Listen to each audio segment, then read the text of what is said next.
Om Purnamadaha Purnamidam Purnat Purnamudachyate Purnasya Purnamadaya Purnamevavashishyate Om Shanti Shanti Shanti. Om Brahmanandam Param Sukhadam Kevalam Jnana Murtim Dvandvatītam Gagana Sadrisham Tattvamasya Laksham Ekam Nityam Vimalamachalam Sarvadhi Sakshi Bhutam Bhavatītam Triguna-rahitam Sadgurum Tam Namami. Om. Adorations to Sadguru, who is Brahman, the giver of supreme bliss, embodiment of pure consciousness, one without a second, vast as the ether, infinite, eternal, beyond the three gunas and their modifications, the supreme preceptor. Yoga Vasishtha, Nirvana Prakarana Purvardha, Section 55. Atmajnan gives liberation. In the context of giving the wisdom of the Gita to Rama, Sage Vasishtha is in Yoga Vasishtha.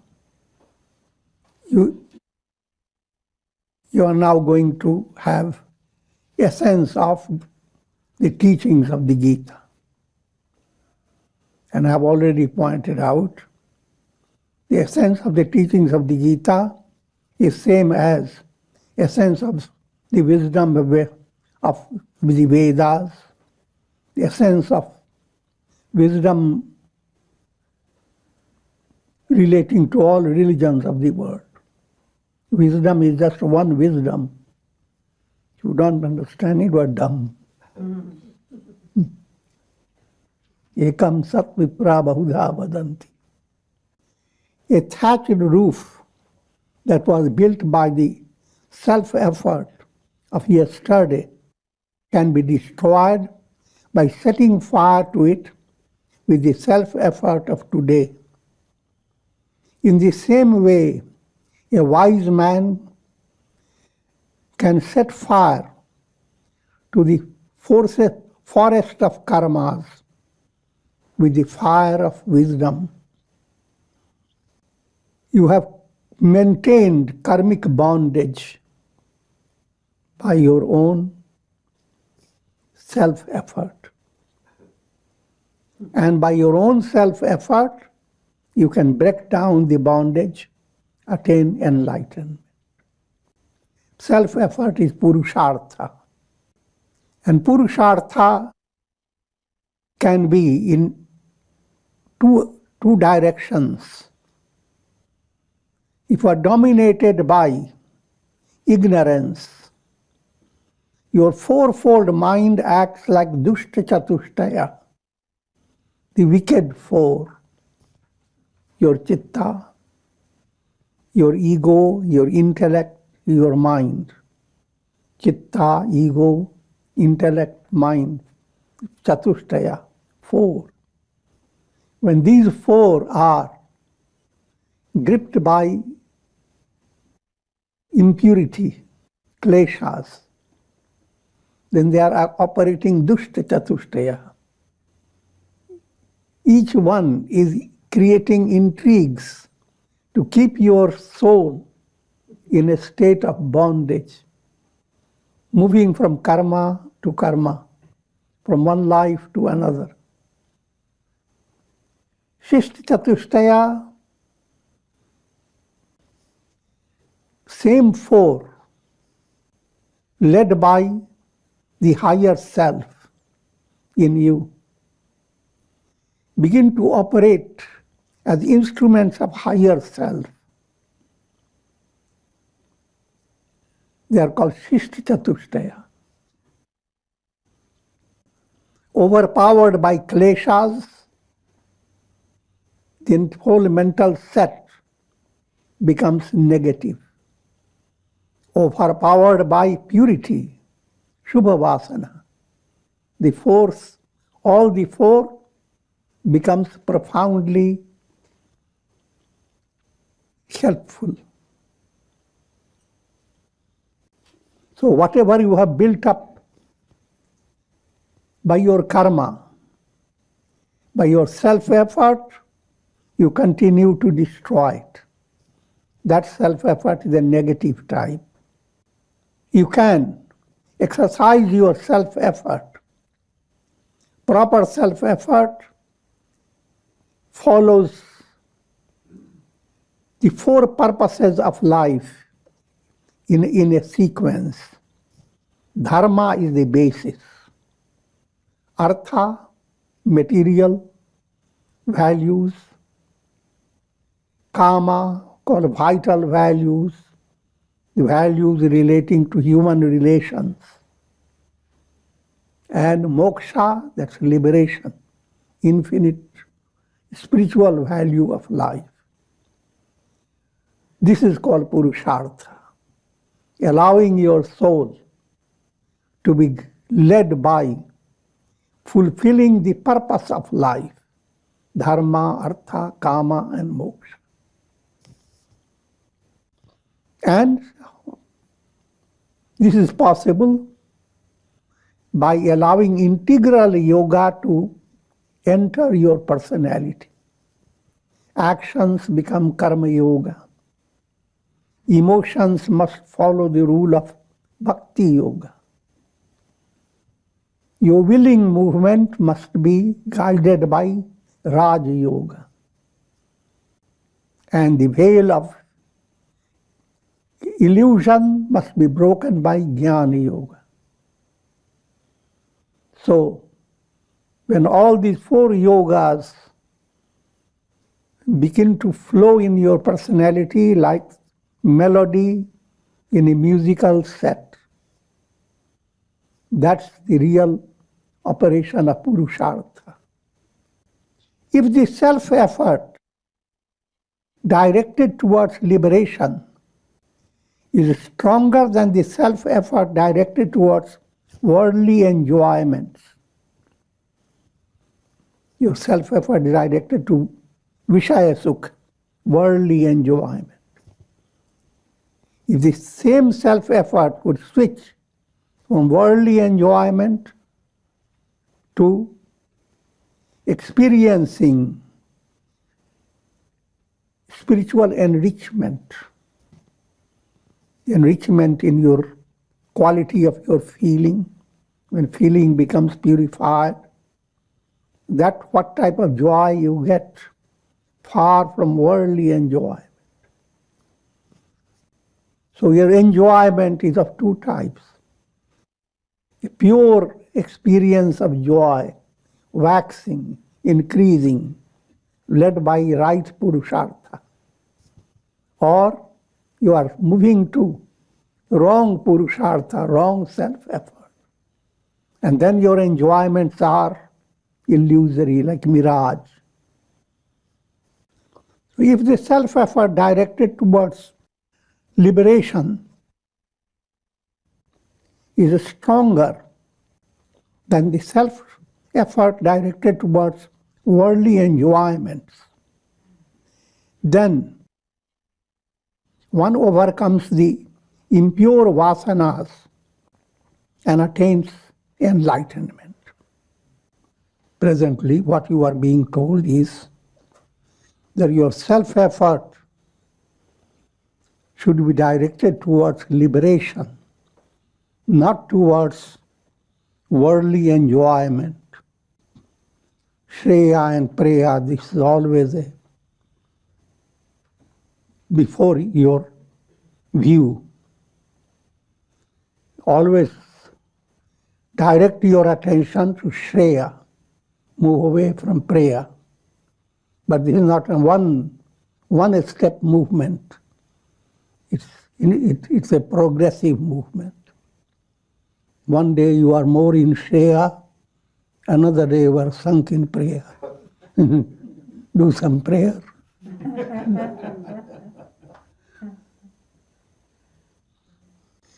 Even if the Himalayas were to be dislodged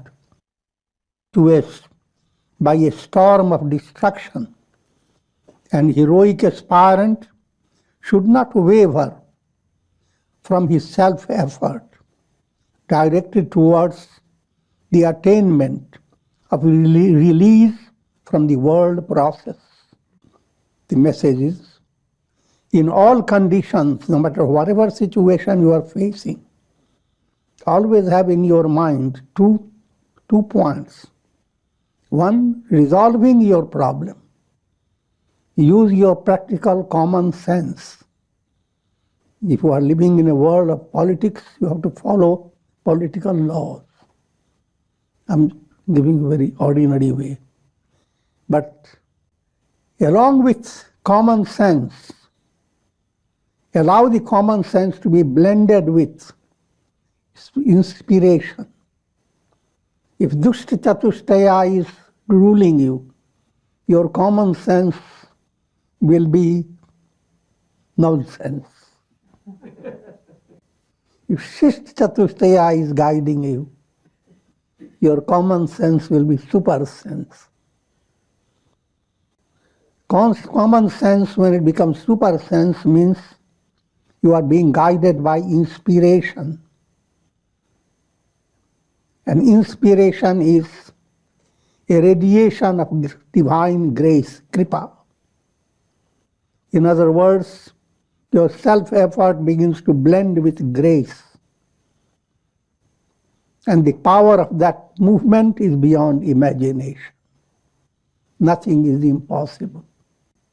So while one side, your mind should operate in focusing on the right course of action with right self-effort. On the other side, mind must settle with a view of the absolute truth. That's called affirmation. And the view of the absolute truth, aham brahmasmi, I am Brahman. No matter how your mind may be confused, but allow in the time of your practice of meditation, in a calm state of your mind, allow to move away from the world. Just no matter how involved you are in the world, just like you go to sleep, you don't never say, I have so much work to do, I will not sleep. You do that, but not perfectly. So no matter how the world may be, you do sleep. No matter however may be your challenges, allow your mind to have a little quietness. During that quietness, open your heart with unlimited vision. Do not restrict your vision. Who am I? Don't start thinking, oh, I'm led by karmas. I don't know how many karmas have I done. And how many karmas I have to face. And so forth. You are creating a restricted, miserly vision of yourself. Create magnanimous vision of yourself. A magnanimous vision is a vision of truth. You are not imagining. The negative vision is a matter of imagination. So that also has to be understood.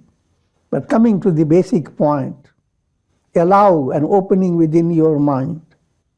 When you become calm, to create the affirmation, nothing exists, nothing belongs to me. I am neither mind nor body, immortal self am I. I am Satchidananda, existence, knowledge, bliss, absolute.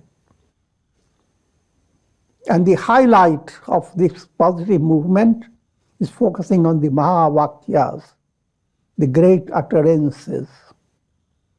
Prajnanam Brahma. Brahman is pure awareness. Tattvamasi. Thou art that. Now you are hearing the voice of Guru. You are that Brahman. You are identified with your ego. Ego is like an ego pad, iPad. All the ego's world depends upon your nervous system. Once the nerves are paralyzed or you get into a state of unconscious, all that your ego has grabbed moves away within a moment. So these insights you promote, and Tattvamasi leads you to third great utterance, Aham Brahmasmi. Receiving the instruction, thou art that. You don't repeat it, thou art that, thou art that. You practice Aham Brahmasmi. I am Brahman. I am, you separate yourself from your ego. And the fourth is liberation. I am Atma Brahman. This very self is Brahman. Allow this type of settlement to occur in your understanding. Put these four fingers, four great utterances, Prajnanam Brahma, Tattvamasi, Aham Brahmasmi, Ayam Atma Brahma. This becomes a powerful aid towards spiritual progress. But if you hold a narrow-minded view of yourself in a deeper level, you are constantly being obstructed by Dushta Chatushtaya will rule over your personality. If the positive is being secured, Shishta Chatushtaya will guide your personality.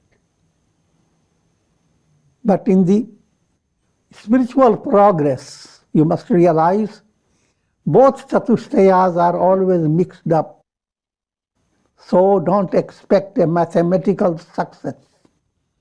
2 plus 2 is 4. Today you have been only with 2. Tomorrow another 2 will join in. I'm joking. Even if the Himalayas were to be dislodged, how secure should you be? This type of understanding blends with faith, Shraddha that has turned into Vishwas. Shraddha is inherent in every individual. God is inherent. Satchidananda is inherent. So this being so, Shraddha, faith, unshakable faith is intrinsic. Due to impurities, you don't experience that faith. But again, led by your own faith, you begin to exercise your faith, no matter how limited it is. As you begin to exercise, faith reveals itself more and more, until faith becomes so strong, as illustrated in Ramayana, like Angada, who puts a foot, and he's so sure, he challenges all people. If anybody were to shake my foot, Rama will go back without fighting, leave Sita behind. All these are subtle points. So, how strong should be your faith? How strong should be your conviction? That conviction continues no matter how difficult your life may be outwardly. Outwardly you may be shaking, trembling and all that. But that will be an occasional movement, a short short duration, like ripples. They come and go. Even this will go away, pass away. And the deeper faith continues. How strong? Even if the Himalayas were to be dislodged by a storm of destruction, a heroic aspirant should not waver from his self-effort, directed towards the attainment of release from the world process. That type of strength one must, this is the ideal. And even though the ideal may sound so beyond imagination, yet the reality of the self, what you are, is indescribable, beyond imagination. Arjuna asked, O ruler of the universe, what causes the jivas to wander through the regions of heaven and hell? Please explain all this to me. Bhagavan Krishna answered, know that vasanas are the basis of the illusion of the world process. The highlight in spiritual success lies in the nature of your vasana. 3 points are there: mala, vikshepa, and avarana. Mala is gross impurities. Vikshepa is due to impure vasanas. Vikshepa relates to your vasanas. And avarana is the veil of illusion, relates to ignorance. Mala, vikshepa, avarana.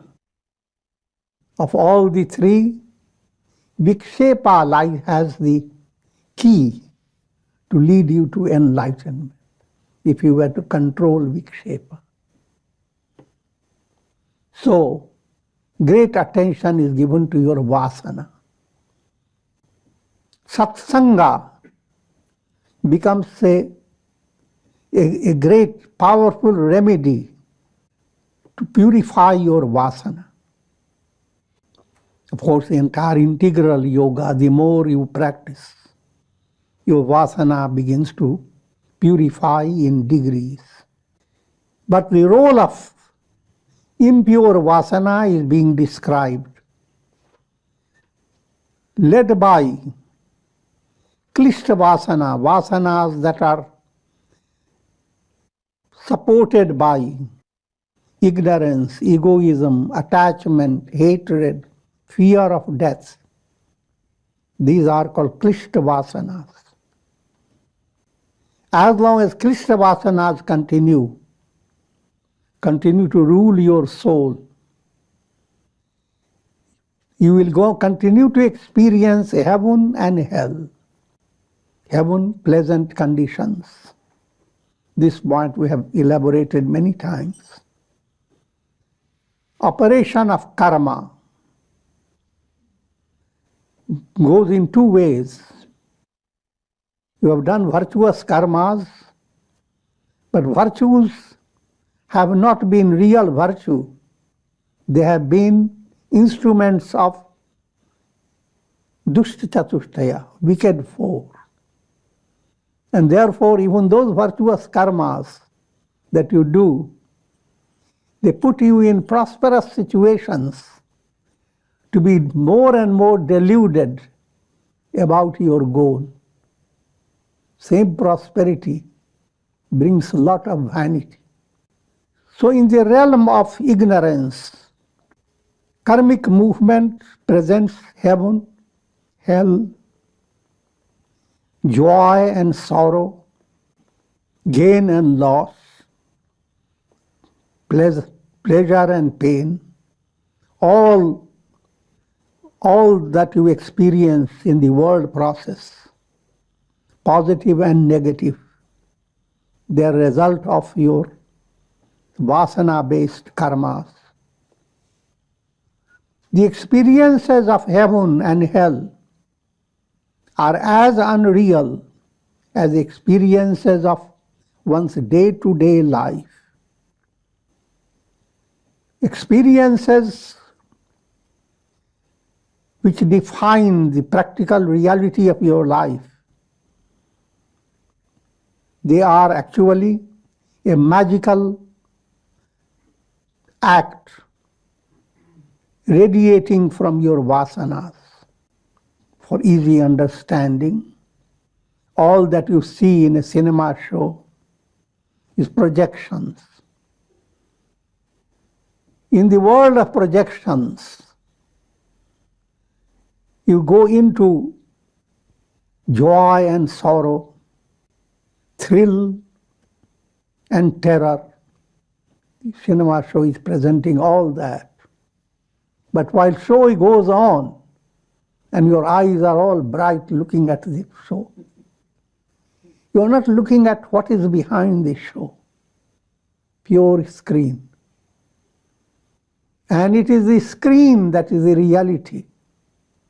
You see in the show someone is screaming, breaks your heart. But behind that is a quiet screen.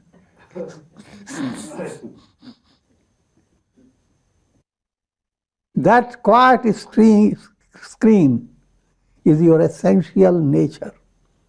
Brahma, Aham Brahmasmi, Brahman. And all you are experiencing is like a long dream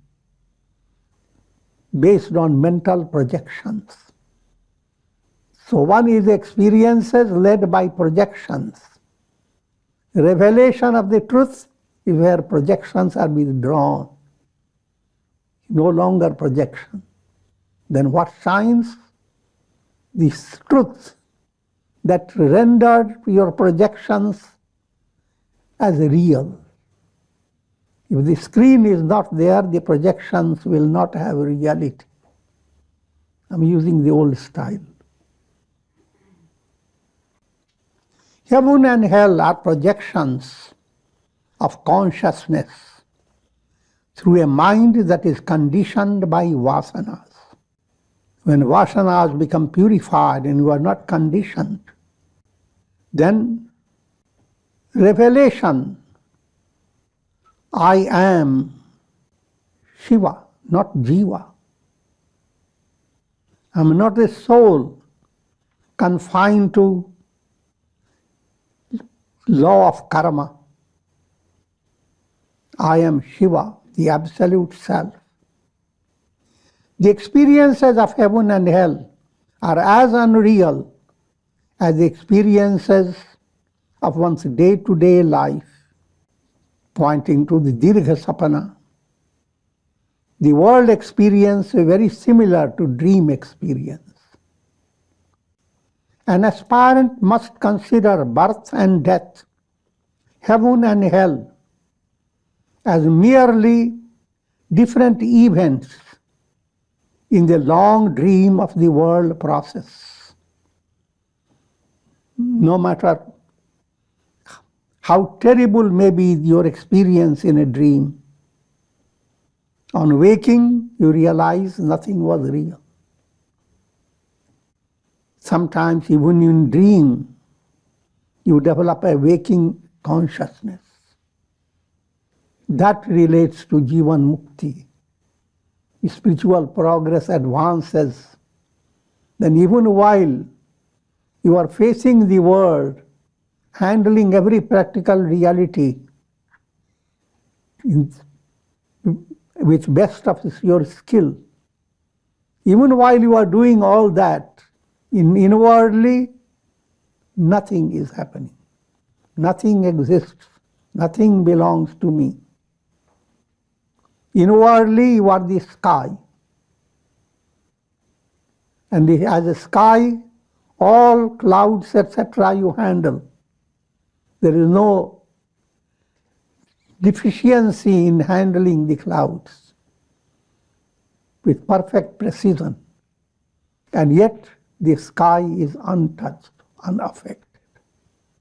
These are all allegorical way to bring to your mind that allows you to develop more strength of faith, strength of conviction. An aspirant must consider birth and death, heaven and hell, as merely different events in the long dream of the world process. Therefore, he must wake up to the essential nature of the Absolute. Waking up to the essential nature, that's what I'm trying to emphasize, is not to suddenly disappear from the world, or the world suddenly disappears from your sight. From practical point of view, you exist in the world as usual. People look at you as human personality. You handle them according to their realities. But all this experience becomes like waves. Underlying all this, you are the ocean. That ocean like you is never upset. The sky like you is never tarnished. The destruction of the vasanas, we have already gone into detail of the vasanas. Destruction of the vasana is Dagdha-bija state. By enlightenment, vasanas turn into burnt up seeds. They are there, you can chew them, chew popcorns and watch a show. And as you throw those popcorns, they are not going to fructify. Your karmas will not create new karmas if you have reached the vasanakshaya state. Your karmas are simply exhausting your prarabdha, and no more karma being built. Once prarabdha is exhausted, you depart from this world. The destruction of the vasanas puts an end to the illusion of individuality. Illusion of individuality is jivahood. I am an incarnating soul. When vasana akshaya develops, I am Shiva, not Jiva. Therefore, the soul discovers its essential nature as Brahman and is no longer caught in the world of births and deaths. It's the world process, bhava vyadhi, the disease of the world process. And that profound disease is a cycle of birth and death. No matter how much you enjoy your life, you are suffering from mortality. Mortality virus. And of all viruses, mortality virus is the worst. And your goal is to cure this virus through a path that endows you with Shakti, Bhakti and Mukti. The idea that the soul is destroyed with the destruction of vasana is erroneous. A river is not destroyed when it merges in the ocean, even though it no longer exists as the individual river. With the destruction of the vasanas, the soul becomes liberated. Therefore, discover your freedom from the vasanas. Veiled by illusion, the self has assumed the role of the individual soul struggling under the burden of its self-created vasanas. And that maintains jivatva. You are securing yourself, guided by dushta chatushtaya, the wicked four. And jivatva means a constantly you are led by the cycle of birth and death. All your attainments are superficial. Everything passes away. And you are living in that world. You are a jiva, haunted by all types of sufferings. On the other hand, led by right purushartha, you discover you are Shiva, you are Brahman. But with the promotion of positive self-effort, one puts an end to the vasanas and discovers his or her essential nature as the Supreme Self. This is called liberation. In the next section, the means to liberation. Lord Krishna continued, O Arjuna, after you free yourself from the vasanas, experience the internal peace arising out of Jivan Mukti. Give up sorrow over the destruction of your relatives. Arjuna Vishad. Arjuna was full of sorrow in the beginning of the very first chapter of the Gita, Vishada Yoga. Viewing what future was before him, in a battle whether here he is going to lose all his near and dear ones. And that was obstructing his duty. And Krishna gives deep insight that if you are not going to destroy them, they are all perishable. All those whom you are worried about, they are all subject to death, led by in divine plan. And even when it seems that your involvement in an effort brought success, in reality, you have been only an instrument in divine hand. You didn't accomplish it. God accomplished through your body, mindset.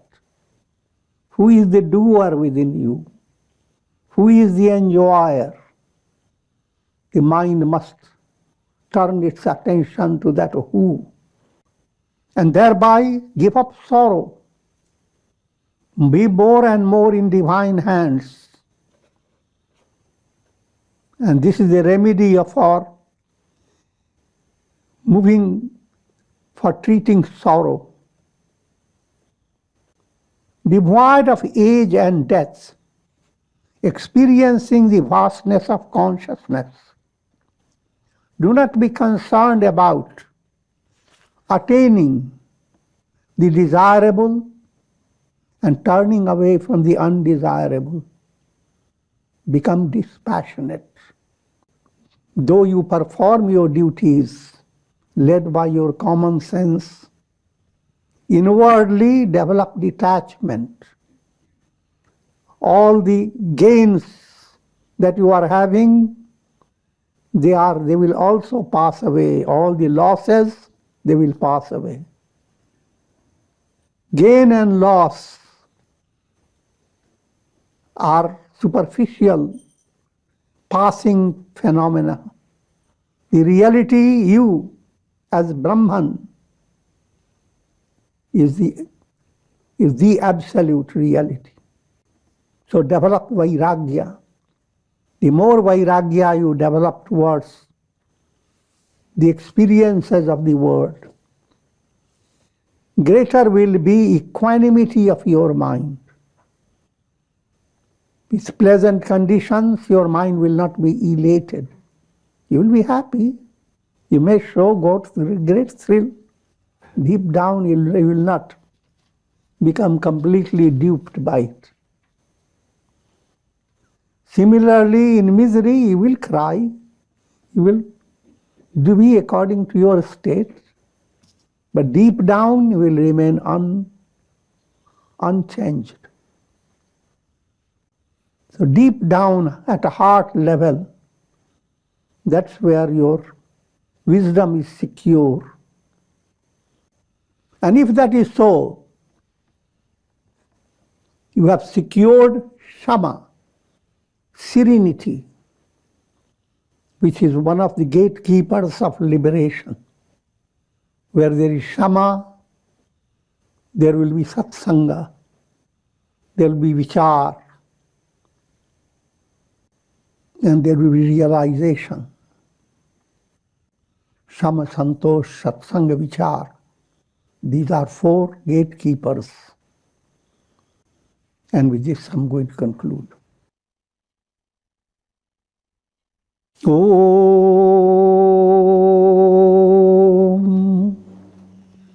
Ram, Ram, Ram, Ram, Ram, Ram. Om Namah Shivaya, Om Namah Shivaya, Om Namah Shivaya. Om. Prayer for shower of Karunamaya Ras, grace of God over all of you, with the blessings of Shakti, Bhakti and Mukti. Om Trayambakam Yajamaye, Sugandhim Pushti Vardhanam, Urvarukuva Bandhana, Mrityor Mukshiyama Mritat. Om Sarve Bhavantu Sukhina, Sarve Santu Niramaya, Sarve Bhadrani Pashyantu, Ma Kashchid Dukha Bhag Bhavet. Om Shanti, Shanti, Shanti.